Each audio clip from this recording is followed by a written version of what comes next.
Here's number 4, and a very important number 4. If you're going to grow your business, you have to have really great leadership and really great management.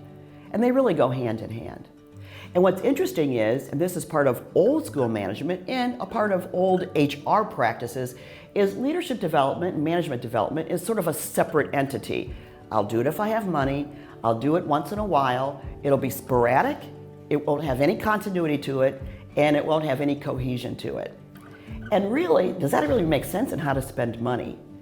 The reality is that leadership development is business development. I'm amazed sometimes at how many founders and entrepreneurs will want to grow a business without growing a management or leadership team to support it.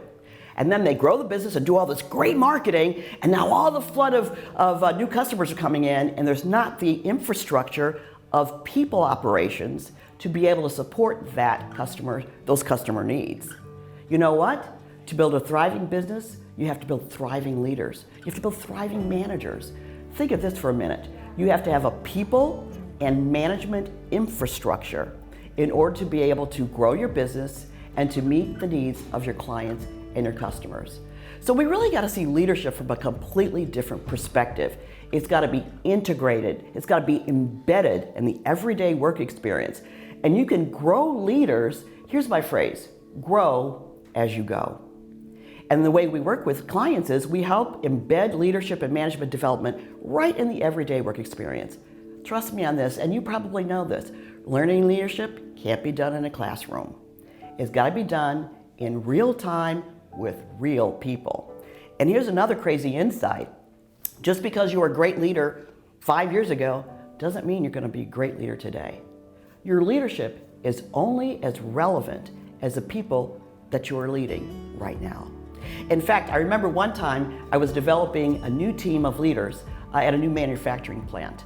And they were really struggling because that team of leaders had come from very successful plants in different parts of their organization. But they were recruited because they were the best of the best to come to this new plant.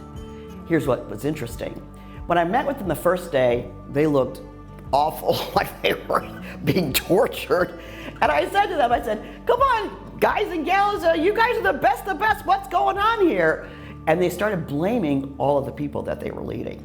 They're not doing this and they're not doing that. And I said, okay, hold it for 1 second.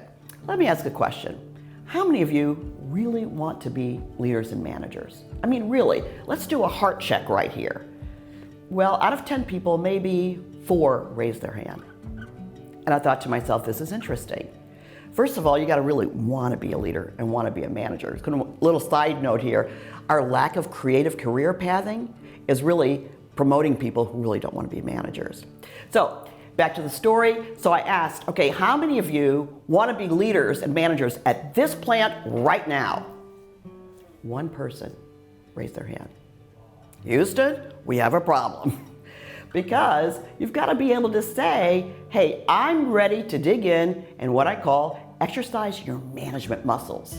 See, you can only know how good of a manager or leader you really are when you're tested. And if you're struggling, it's because you got to develop some new muscles. You got to get in the management gym. You got to work it out. You got to work it out so that you can grow to the point where you can meet the needs of your team now, not the team that you led 5 years ago. Think about this. It's easy to lead people who are easy to lead. That doesn't take any skill. It does take skill, commitment, and heart to lead folks who are challenging to lead. That's where you can grow. So again, you got to grow as you go and be wholeheartedly committed to the profession of being a great leader and a great manager. If you found this clip useful, please remember to like and subscribe for more. You can also visit us at multifamilystudios.com to view full episodes of our latest and greatest shows and interviews.